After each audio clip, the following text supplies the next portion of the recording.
How many memories can fit into a watch? Sometimes a click, sometimes a scratch, sometimes a small mark on the dial can be the echo of a lifetime. This story is about a watch that doesn't just measure time, it carries, stores, and protects it. Or rather, about a father, a son, and a truth that has never been told. Alex had taken a casual walk in New Haven that morning. He was 29 years old, living out of town, but he had returned to his childhood hometown to visit his mother. After getting his morning coffee, he headed to the old thrift store at the end of Main Street. It was the place he and his father had frequented when they were kids. Old map rolls, gramophones, rusty bicycle bells. They always seemed magical to kids who wanted to get lost in something. But Alex wasn't just looking for nostalgia that morning. Deep down, he felt like something was missing. The store was filled with the smell of old books and dusty lights hanging from wooden shelves. There was a glass display case against the back wall. There, antique clocks were lined up, and Alex's eyes caught a small box right there in the lower right corner. Inside the box was a classic wristwatch with a dark brown leather strap and a round case. Time had stopped, but there was something else.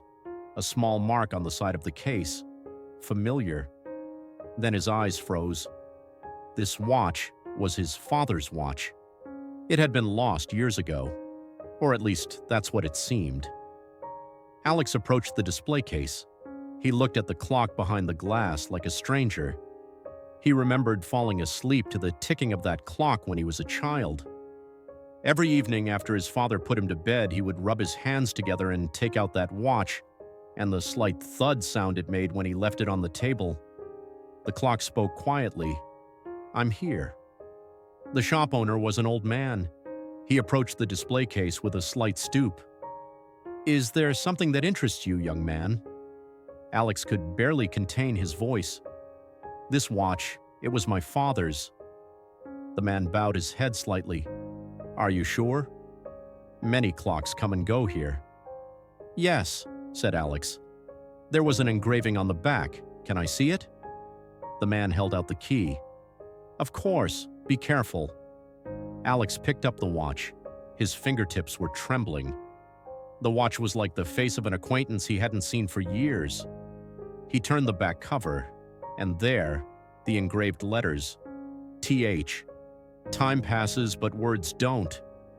TH. Thomas Hayward, his father. But the writing wasn't as he knew it.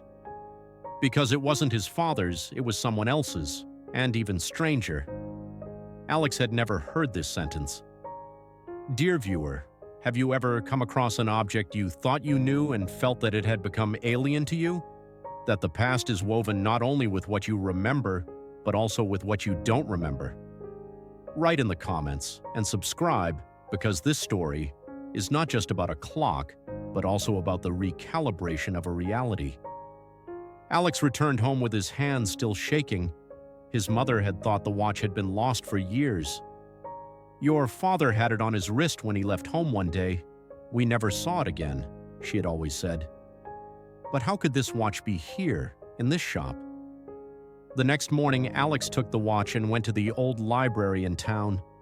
The library was one of those places that had stood for years, speaking with its silence.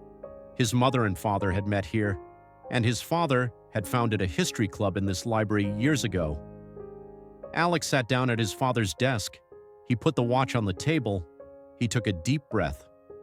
He reached for the old history archive next to him. Maybe the watch's trace was somewhere here. Maybe a detail that was covered in the newspapers and ignored would reappear years later. A small note had been tucked inside the watch, a piece so small that it was almost imperceptible to the naked eye. When Alex looked through a magnifying glass, lines began to appear. The handwriting looked familiar, but also unfamiliar. If you found this watch, it means your paths have crossed. This story has not been told, but the time has come. BTBT? It didn't match his father Thomas's name. Was this someone else? Did the watch really belong to his father, or did it just look that way? Dear viewer, sometimes the things we think we own actually carry someone else's story. But what if that story is much bigger than we think? Do you think a watch only tells time, or does it also tell the past it hides? Stay tuned for this video, because in the second part, a new clue about the watch's true history will be revealed. Alex will confront a buried part of the town's history, and someone whose name is not even mentioned in the notebooks will be at the center of this story. Subscribe and turn on notifications. Because this story is just beginning, sometimes time stops in the middle of a town. The roads you see change, the signs may get old, but some secrets, if they're deep enough, still stand silently as if nothing had happened. Alex experienced this feeling at the library desk to the fullest. The small piece of note inside the watch he held in his hand whispered only one name, BT. Who is BT? The letters didn't match his father's initials, but the writing seemed familiar. Alex put the note in his pocket. At that moment, a gnawing thought gnawed at him. What if this watch had never belonged to his father? This thought bothered him, because his memories were based on that watch on his father's wrist. The ticking sound he heard before falling asleep, the metal glinting on his coffee cup at breakfast, the cold strap scratching his cheek on nights he fell asleep in his lap. All of these were real. But what if there was something wrong with what he remembered? What if this watch had never actually belonged to him? He turned to the archives table in the library. He began to browse local newspapers from 1985 to 1995. He searched for the surname Hayward, but what he found was not his father's name. Bernard Trowell, local watchmaker, has disappeared. His eyes locked on the lines. Bernard Trowell, BT. The news was from 1993. The article read, Bernard Trowell, a well-known watchmaker in town, left his shop one morning with some watches that were given to him to be repaired and never returned. His family suspects that he was hiding items belonging to some special customers. As Alex read the news, a new picture formed before his eyes. Had this man repaired his father's watch? Or was it his? Or did it hold the key to another story that neither of them knew? He went straight to the librarian. Are the Trowells still in town? The old woman shook her head. No, their son moved away a long time ago, but their house is still there, a cottage just below the North Hills, behind the trees. After taking the card with the address, something strange took over Alex. It was as if he was walking not in the middle of a story, but at the end. Viewer, have you ever been afraid of knowing the end of something before you researched it? So, have you ever been afraid that your story would change if you found the answers? Write in the comments, and subscribe. Because in this story, it's not just a clock, it's time itself that's calling you. It was getting dark when Alex went to the country house. The house was empty, but a faint light was seeping through the glass of the back door. When he looked out the window, he saw a table inside with scattered notebooks around it. Hesitantly, he pushed the door open. The door was open. The dusty air hit his face. The house was deserted, but the traces were fresh, as if someone had left an hour ago. On the table were torn watch cases, small tweezers, and written notes. The notebook in the middle caught his attention. Only one letter on the cover, H. He turned it over. The handwriting was unfamiliar but very clear. A date was written on one page, 1991, and underneath it was written, Thomas Hayward's watch has arrived. We talked to him. He is quiet, but his eyes tell a lot. He accepted the trust, but he did not notice what was hidden inside. Alex's heart began to beat rapidly. His father and Bernard Trowell knew each other, but what trust was this? What else was inside the watch? He quickly took the note from his pocket. He reread BT's lines. This story has not been told, but its time has come. Perhaps the watch had long since stopped telling time, but it bore the burden of an untold time. He rummaged in the drawer of his desk at home. In its depths, he found a thin envelope. There was no name, no address. It simply said, "To be delivered, Hayward's son, 25 years later." A date was drawn underneath, last month. Alex opened the envelope. All that was inside was a key, and on the end of the key there is another engraving, H3, H3. Is this storage room number 1, a safe, maybe a hospital room. Alex was now aware.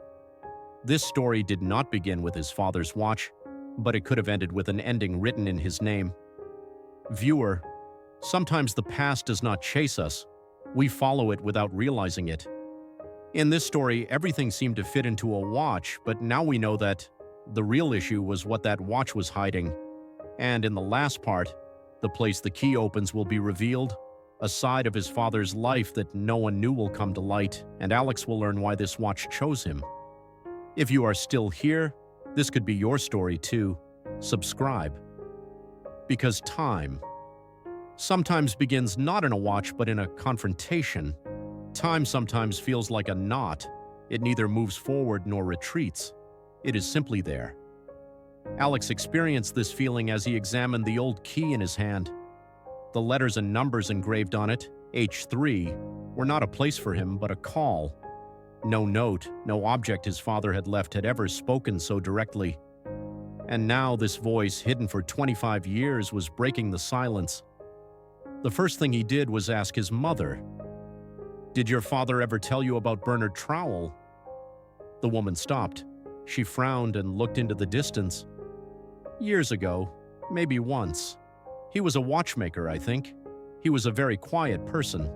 Your father left him his watch, but then he never took it back." "Why?" She shrugged. "I don't know. He just stopped wearing it one day. When I asked him, he said, 'I don't need it.'" Alex didn't pursue it further, but a new piece clicked into place in his mind. His father hadn't lost the watch. He had. But why? He went to the old post office building on the north side of town with the key marked H3.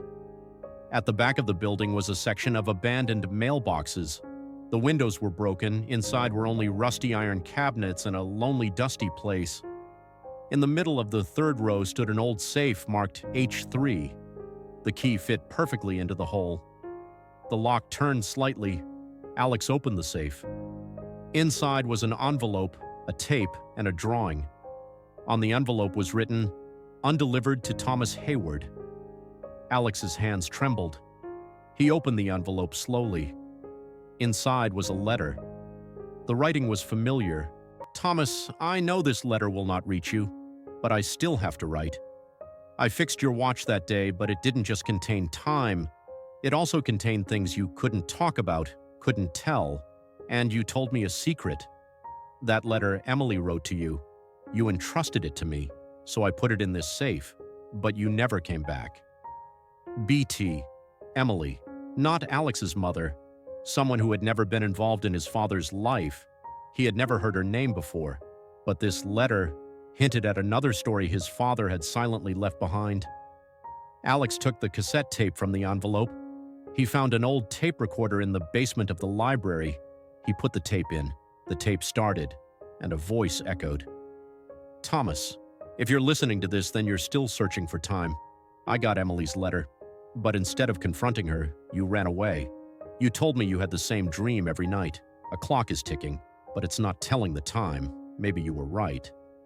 Some clocks don't carry time, they carry regret. But know this, I can't let you die without reading that letter. I hid it. And Alex, your son. One day he'll find this story, because time, in the end, speaks." Tears were streaming down Alex's face. The story inside the clock wasn't just a story of the past, nor was it just a family secret. It was the carrier of an unfinished conscience and an unfinished emotion. So who was this Emily? Why had her father hidden so much?